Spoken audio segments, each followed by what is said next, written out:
Hey guys, welcome to my channel. I'm Jess. If you enjoy shopping and handbag videos, please like and subscribe to my channel. I'm going to be comparing the medium classic flat bag today with the small 19 bag from Chanel, and you know, a lot of people are trying to toss up between which one they should get if they only want to get one, and I'm going to be taking you through the secrets of each bag and why they may be more suited to your style, and what are the cons and benefits of both bags and what they look like on me. Basically, you may have noticed in the latest campaigns for the classic flap is that Chanel are nicknaming this bag the 1112 bag, or they're calling it that, which is something I hadn't previously heard of. Gabrielle Chanel was very much into numerology, and the number 11 represents power and the number 12 represents unity. So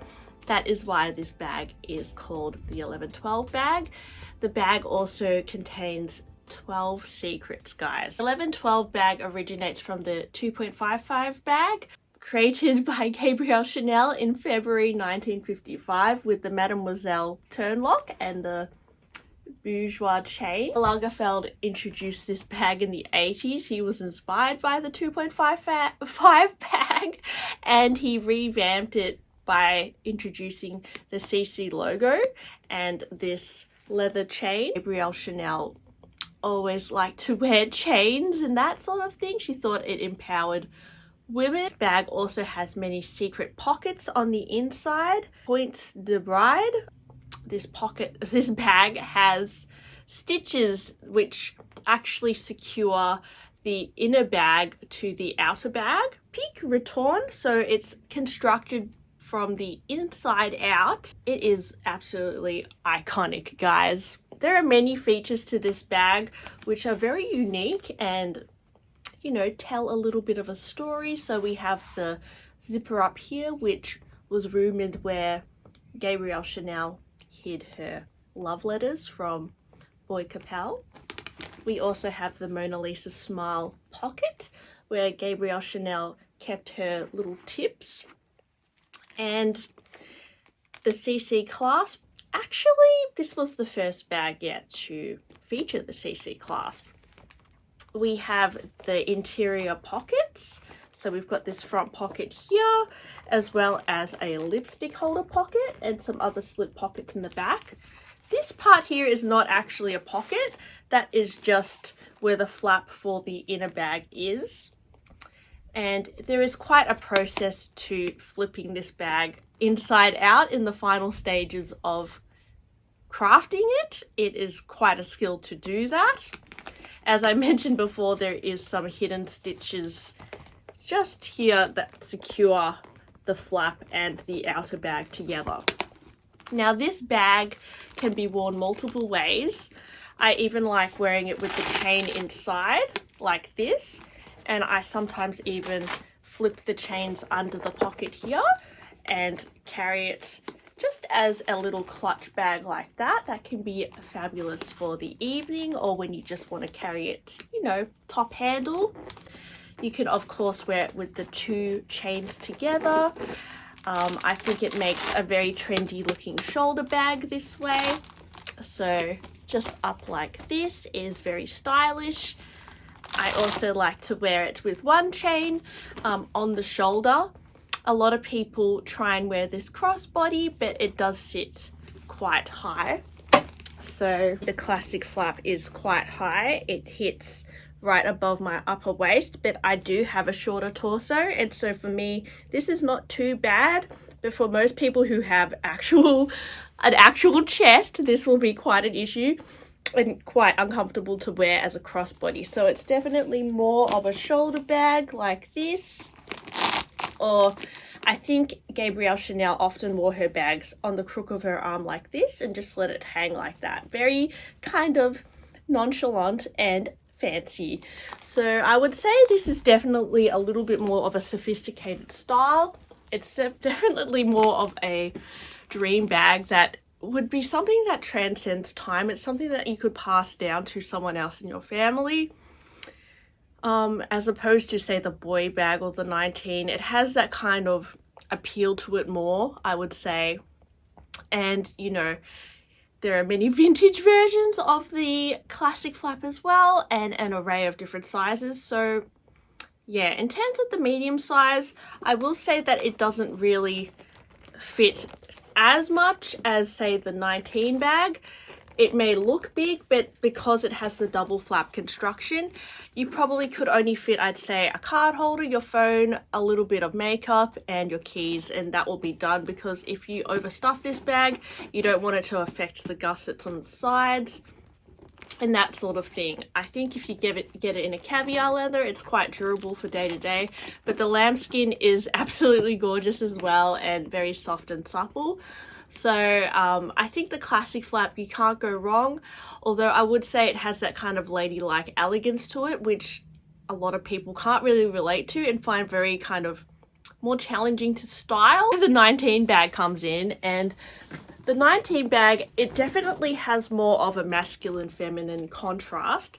This bag was actually Karl Lagerfeld's last permanent bag design, and as the name states, it was released in 2019. So Virginie Viard and Karl collaborated to create this design. Now it is clearly kind of inspired by the classic flap because it has the flap and the chains and the quilting. But the good thing about this bag, it's kind of been more modernized to, you know, I guess our needs of today. I would say that there is a lot of beautiful jewelry on this bag, which makes it quite feminine. It has, you know, the thick kind of CC on the front and the chains, whereas the oversized kind of design and hardware is kind of masculine. So I feel like you can make this bag a little bit more edgy and not as, you know, sophisticated and ladylike as the Chanel classic flap, which I think a lot of people tend to have this kind of style more. They're not as, you know, put together and ladylike. They're a little bit more, I don't know, rebellious. I think this bag can kind of make quite a statement. The fact that it has like a small top handle as well is quite convenient, and you can, you know, just wear it like that or something. Also, a massive you know, game changer for this bag comparing to the classic flap is that it is long enough to be worn crossbody. So, you know, there are many people who just cannot deal with shoulder carry only, so the crossbody function is extremely useful. For me, it sits below here, whereas the classic flap was definitely more here. I'll just show you guys a comparison. So yeah, you can see this definitely is more of a crossbody bag. The only thing about the 19 though is that you can't really wear it, you know, shorter, so on your shoulder like that, which is something that I really enjoy about the classic flap. But, you know, most people probably like to wear their bags a bit longer, and so that's where the 19 is really amazing. Now this bag comes in similar to the classic flap. It comes in, you know, many materials like tweed. I think there's been a jersey one. Got mine in goat skin, but it's also available in lamb skin. I've even seen calf skin versions, like seasonal ones with like stitching. But yeah, there are very, very many colors, and you can get a few sizes in the 19. They haven't made a mini 19 yet, but that would be really cute. You've also got quite a generous pocket at the back, which is actually more functional. You know, I would say the Mona Lisa smile pocket is pretty redundant. You could put, you know, like a piece of paper in there, but it's not really designed to be, you know, put your phone in there or anything. Whereas here, you can definitely maybe slide your phone in here, or, you know, your card holder. So it's a lot more functional, this back pocket, compared to the other. There's also a, you know, a snap magnet. Also, this bag is very soft and pillow-like, whereas the classic flap is not. It has a lot more structure to it and a lot more leather. The interior of this bag is actually fabric, so it is a lot more lightweight and more of a casual feel. It does have one interior zipper pocket, but, you know, there is no lipstick holder or, you know, secret love letter pocket or anything like that in this bag. And the quilting is, everything about this bag is more kind of stylized and oversized, which, yeah, I feel like this is like the rebellious version of a flap bag, which I like. And a lot of people find this more functional for day to day. I will say though that the kind of longevity of this bag is slightly questionable. Similar to the boy bag, I think this will be super popular for the next few years. But in terms of like 20 years, I feel like you can't go wrong with the classic flap, guys. This bag seems to transcend time like no other. And the 2.55 bag, you can't really even pinpoint what, you know, decade this came from. It could have come from, you know, the early 2000s, it could have come from 2010, could have come from 2020. You don't really know.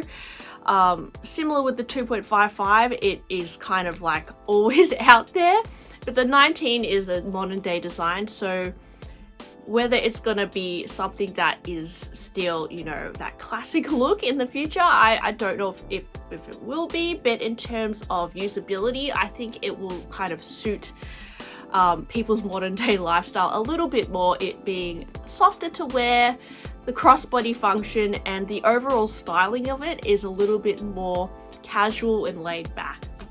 But guys, which one would you choose? I really enjoy both, and as someone who loves to collect Chanel, I am so happy that I have both, but they are, you know, exorbitantly priced. But you can definitely get, you know, a version of the classic flap vintage if you like, save some money. The 19, you cannot get a vintage 19 because it came out in 2019, but I definitely think even as a first Chanel bag, you'll really thoroughly enjoy it, and I actually think the usability of this bag is a massive pro. So guys, I hope you have found that a little bit useful. Thanks for watching this video, and I'll see you next time. Bye!